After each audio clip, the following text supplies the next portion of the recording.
A petición de todos ustedes les traemos acá el editorial Golpe de Estado 1979, 15 de octubre. Haga usted la cuenta a este octubre del 2021.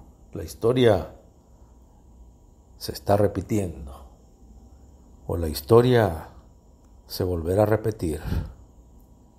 Encuestas tras encuestas indican que salvadoreños no recuerdan eso. Muchos salvadoreños no saben qué pasó en esa fecha. La historia que se ignora se repite. Su medio para eso está, para recordarle todo esto. Y no hacerlo basado en opiniones, ni en qué es lo que me contaron, sino que basado en documentos. Algunos obviamente ya desclasificados, otros en el camino a ser desclasificados. Documentos que vienen internamente desde la librería del Congreso, le llaman. Documentos muchos que por algunas leyes que se han pasado en el Congreso de Estados Unidos tienen que abrirse, pero 40 años después. Hoy tenemos alguna información que darle a usted, aunque sabemos que es bastante conocido ya. El propio 15 de octubre, a eso del mediodía, la embajada, los gringos, llegan al despacho del general Carlos Humberto Romero, presidente de la República de El Salvador en aquel momento, y que ya no podía sostener aquel movimiento social, aquel movimiento político, aquel movimiento organizado, uno de los más organizados de América Latina, de acuerdo a los expertos. El movimiento político del pueblo salvadoreño culminaba en esos días y es lo que muchos lo consideran uno de los movimientos más organizados de toda la historia. Mire usted qué interesante. Los gringos dicen, ya no nos garantiza el general. Llegan al mediodía a la delegación y le dicen, antes de las 5 te vas, ya tenemos todo arreglado, no te preocupes. Y así fue. El mismo general en sus últimos días lo declara y lo dice abiertamente. Ellos dijeron y me dijeron que me fuera ese día. No tenía otra opción. El trabajo ya se había hecho internamente, obviamente, ya estaba hecho en el Estado Mayor, en los cuarteles, los diferentes cuarteles generales, los cuarteles de los diferentes departamentos ya estaban ordenados. Ya se les había dicho que era lo que iba a pasar. Los gringos se preparaban para lo que venía. Y los gringos aprovecharon a cometer uno de los genocidios más grandes de la historia del Salvador. Asesinaron a más de 100,000 salvadoreños, desaparecieron a más de 40,000 salvadoreños y terminaron con un proyecto popular. Terminaron con un proyecto que venía del campo salvadoreño, venía de los campesinos, venía de los desempleados, venía de los sindicalistas, venía de los profesores organizados, revolucionarios,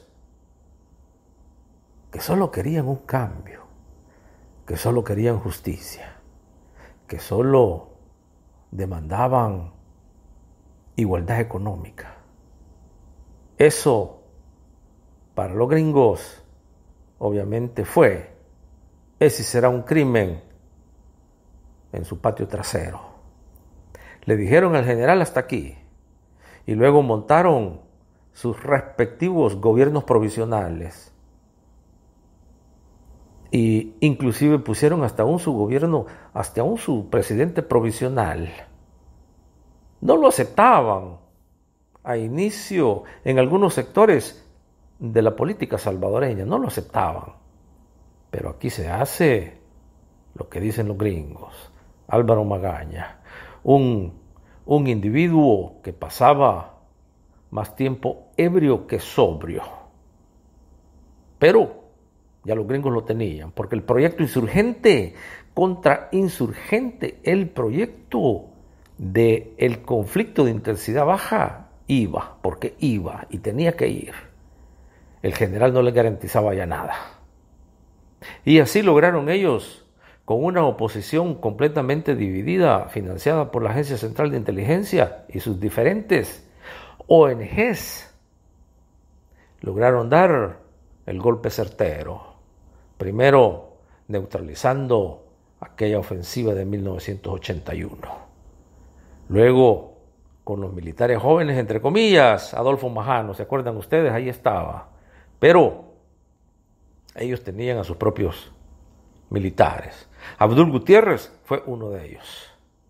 Abdul Gutiérrez les prometió el proyecto contrainsurgente. Y así es como llegan los miembros de la famosa Tandona, los Casanova, los García, los Flores Lima, los Ponce, criminales que cometieron eso, crímenes de lesa humanidad, durante los 80.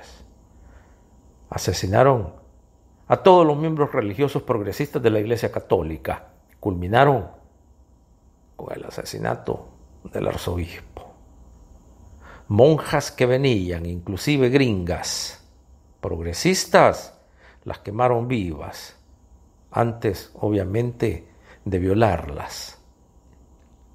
El mismo embajador Robert White, de aquel momento, que por cierto, lo sacaron. Ese mismo embajador da su testimonio. Y él lo dice que así fue.